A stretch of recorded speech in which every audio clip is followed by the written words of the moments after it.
Perdonar es decidir dejar atrás todo aquello que nos hace daño. Hoy estará con nosotros la doctora María Rojas Estapé con un nuevo video.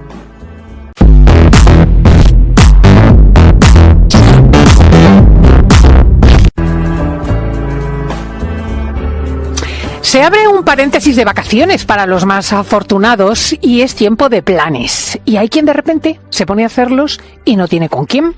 Y entonces estas circunstancias te remueven por dentro. Y entonces este tiempo de compañía y de sociabilidad se convierte en un tiempo de soledad. Especialmente para muchos mayores puede ser un momento duro. Y dice María Rojas Estapé que merece la pena echar un vistazo al cerebro en esta circunstancia. La pregunta de hoy es ¿qué pasa en el cerebro cuando nos sentimos solos? María Rojas, muy buenos días. Buenos días, Cristina. Qué tema me sacas hoy, pero bueno, era un tema que quería yo también incidir en ello desde hace tiempo. Bueno, es que quizá una de mis mayores preocupaciones que tengo yo ahora mismo es este tema de la soledad. La sensación cada vez mayor del ser humano de sentirse solo. Es que es verdad que cada vez existen más factores que nos conducen a una sensación de soledad y aislamiento. Por mucho que estemos cada vez más conectados, la sensación es más de soledad.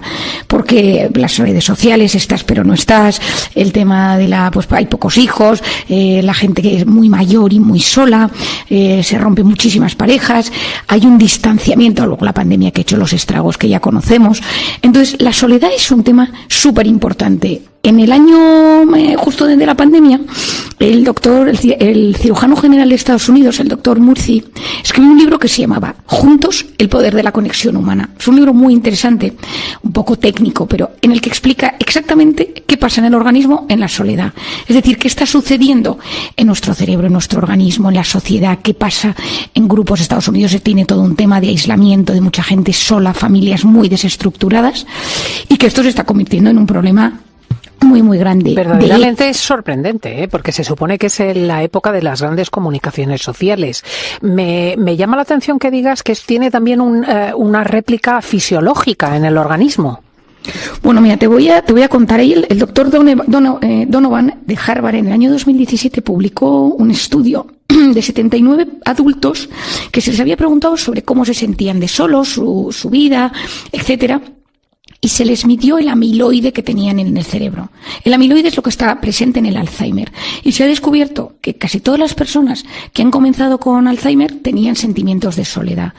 Tú ten en cuenta, Cristina, que la soledad no se mide. ¿No? Es muy difícil medir la soledad, porque tú puedes estar acompañado, estar en pareja, pero sentirte muy solo. Y tú puedes estar muy solo, paseando por la vida, y tener sensación de bienestar y de buena autoestima. Por lo tanto, la soledad se ha convertido en una vara muy difícil de medir. En Gran Bretaña, en Japón, en Australia, en Nueva Zelanda, está el problema que existe con esto, que se ha creado ministerios dedicados a la soledad. Es decir, hay ministerios dedicados a analizar quiénes son los rangos de personas por edad que son más vulnerables, los enfermos, las viudas, la gente, pues las madres solteras, lo que sea, los discapacitados, pero esa sensación de soledad. Y se ha ido estudiando. ¿Qué pasa? Que esto es brutal, Cristina. Sentirse solo, sentirse abandonado, activa el estado de alerta del organismo. Es decir, cuando tú te sientes solo o abandonado, tu organismo se mete en modo alerta. Para mis oyentes, que espero que todos lo sepan, se activa ese cortisol. Es decir, mi organismo entra en miedo, entra en esa sensación de supervivencia. Si encima esto se alarga en el tiempo, inflamación, deterioro de la salud, ten en cuenta que más de la mitad de las personas que se suicidan, que el acto es consumado, esas personas no tenían ningún diagnóstico de trastorno psiquiátrico, pero todas ellas se sentían solas. Es decir, la soledad está presente en todas las depresiones, en gran parte de las enfermedades neurodegenerativas, en gran parte de las enfermedades crónicas, por supuesto, en enfermedades psiquiátricas.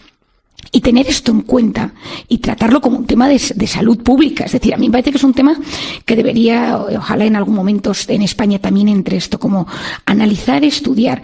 En Estados Unidos, el doctor Murthy en su libro dice que él lo llama hambre de compañía. Mi padre en consulta lo llama el síndrome de la vida vacía, ¿no? Es decir, que son las personas que vienen a la consulta que están mal, pero que lo que te das cuenta es que se han quedado profundamente solos o tienen una sensación brutal de aislamiento. No conectan con la pareja, con los padres, con la familia, en el trabajo.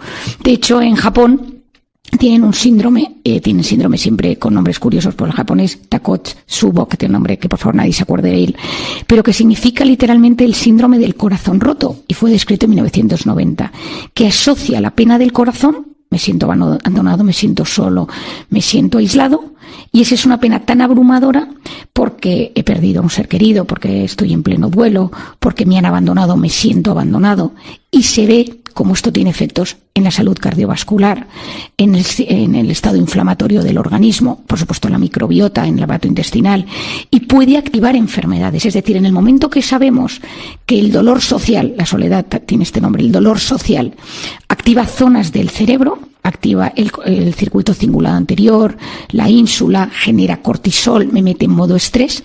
Si eso se mantiene en el tiempo, activo síntomas o enfermedades físicas y psicológicas. Y esto tenemos que saberlo, Cristina. Entonces, seguro que algún oyente está pensando, pues yo me siento solo o me he sentido solo en etapas de la vida. Claro, yo tengo ahí dos preguntas. Una, bueno, casi una corroboración, porque esto significa que el síndrome del corazón roto, sobre el que hay literatura, hay cuentos, ¿no?, de personas que han perdido al amor de su vida, etcétera, existe. Quiero decir que uno puede llegar a enfermar y a morir por esto. Entiendo. Sí, sí. O sea, es decir, sentir ese desgarro emocional porque perdemos sensación de pertenencia a la pareja, a la familia, a la sociedad, al grupo donde yo estaba, esto tiene un impacto desgarrador en nuestro organismo, en nuestra psicología, en nuestras emociones, pero también en nuestro cuerpo. Y esto está muy descrito, Cristina, sí. Claro, y lo otro sería si esto responde a una objetividad o puede ser una cuestión absolutamente subjetiva. Quiero decir, cuando tú te encuentras con un paciente así, tienes que indagar porque no le quieren o sencillamente él se lo imagina. Bueno, muchas veces la soledad está detrás de muchos trastornos que vemos. Es decir, hay gente que viene a hablarte que tiene un problema de lo que sea, una crisis de pareja, unos que tal, y de repente de fondo lo que subyace, o adicciones, por ejemplo, Cristina, las adicciones al final vienen a rellenar un vacío, y muchas veces ese vacío es un vacío físico, de decir que estoy solo. Estoy pensando en una persona que vi la semana pasada que tiene una adicción a las compras de forma compulsiva. Y bueno, yo trabajo muchísimo esa adicción y tal, y hace un año, de repente un día hablándole, digo, tú estás rellenando un vacío porque estás solo, y se me echó a llorar. Me dijo, bueno, yo tengo mucha gente a mi alrededor, pero me siento profundamente solo desde que pasó esto en mi vida, ¿no? Y entonces, o llenas ese vacío, esa soledad, o el espíritu humano tiende a buscar sustitutos, y esos sustitutos a veces son muy autodestructivos, Cristina, porque ¿qué buscas? Sentir. Y cuando buscas sentir, esas sensaciones a veces no son las adecuadas. No son las adecuadas en el sentido que tú puedes elegir comida, que no es que no sea la adecuada, pero que eso te puede llevar a grandes enfermedades, pues oye, pues obesidad, pues problemas de azúcar, pues pues los dientes, caries, pienso, ¿no? Dependiendo de lo que sea. Pero claro, esa soledad, el cerebro está muy incómodo en la soledad y busca esas vías de escape. A mí me preocupa mucho, por ejemplo, los ancianos. En un mundo tan modernizado, los ancianos están completamente desintegrados, están muy solos. El otro día estoy pasando por un supermercado y entré a comprar un pescado porque vi que estaba en descuento, y entonces de repente veo a unos señores que piden, y entonces dice, hay que apuntarse, bajarse la aplicación del supermercado, pedir no sé qué, bueno, una historia, ¿no? Yo ya me fui y dije, bueno, ya no me da la vida para bajarme ahora la aplicación. La aplicación del supermercado. La aplicación una especie de barrio que tiene una especie de aplicación, no sé qué. Y entonces de repente, claro, el señor mayor decía, es que yo no sé hacerlo. Y le decía, pues entonces, claro, y tú tenías que ver la cara de sensación. Me dio una pena el señor. Le dije, yo le acompaño a otro supermercado a comprar un pescado más sencillo, ¿no? Le digo, pero bueno, ellos habían activado esto, todos chicos, joder, una cosa estas de startups y tal, que me parece estupendo, pero la gente mayor se siente muy sola, porque se da cuenta que tú estás hablando con tu hijo, tu nieto, estás en un supermercado, todo el mundo está mirando el móvil, y sabemos hoy en día esto, bueno, tú sabes que hoy le hemos puesto nombre a todo, ningún foneo, que es ignorar a alguien mientras miras el móvil, que esto le hemos puesto los psiquiatras y psicólogos, le ponemos nombre a todo. Uh-huh. Y en el año 2016, una profesora de Estados Unidos, Naomi Eisenberger, hizo un estudio en el que dijo, oye, vamos a intentar que toda esta gente que se siente tan sola, vamos a intentar que haga cosas por los demás. Vamos a ver qué pasa en su cerebro para poner a esta gente. De hecho, yo utilizo mucho en terapia el voluntariado. Gente que se siente muy sola, que de repente o se apunte a algo, cantar en grupo, actividades, pues el club de lectura, tema de cine, cineforum, cosas, actividades, ir a la montaña, salir en bici, donde te sientes con gente, o hacer y voluntariado.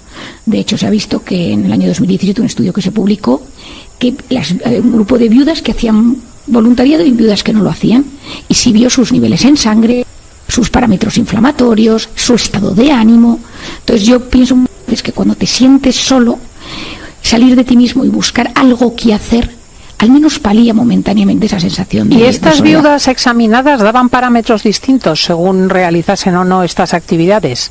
Sí, es decir, es que eso es una cosa que me parece brutal. De hecho, hay estudios que se ha visto en madres con síndrome de Down que se sienten acompañadas y que se sienten solas, y como son hasta sus telómeros, los capuchones de los cromosomas. Es un estudio que fue muy potente en su momento, y de hecho la que lo llevó a cabo ganó el premio Nobel. Esos capuchones de los cromosomas, que se llaman telómeros, eran más largos en las mujeres con hijos de síndrome de Down que se sentían acompañadas que aquellas que se sentían solas. Es decir, la sensación de soledad tiene un enorme impacto en nuestro sistema inmune. Entonces, tener una enfermedad, que te den un diagnóstico de una enfermedad y tragártelo y comértelo solo y no contárselo a nadie, y ir solo a los tratamientos, no tiene el mismo impacto en el organismo que si tienes una persona que te ayuda, que te acompañe, sea tu hermano, tu padre, un amigo, y que sientes que formas parte de algo. Es que esa sensación de compañía tiene una capacidad de aliviar el cerebro de forma muy, muy potente. Pues qué cosas descubrimos en el diván de Marianne. Vamos a ver si estas vacaciones son acompañadas de un modo o de otro para todos nuestros oyentes, y a los que sientan soledad les recomendamos estos consejos de Marianne. Muchísimas gracias, amiga. Feliz Semana Santa. Muchísimas gracias, como siempre, Cris, y que tengas una gran Semana Santa. Adiós, adiós. Si llegaste al final de este video, dale me gusta, comenta, comparte y recuerda que solo tú eres el autor de tu propio destino.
Thank you.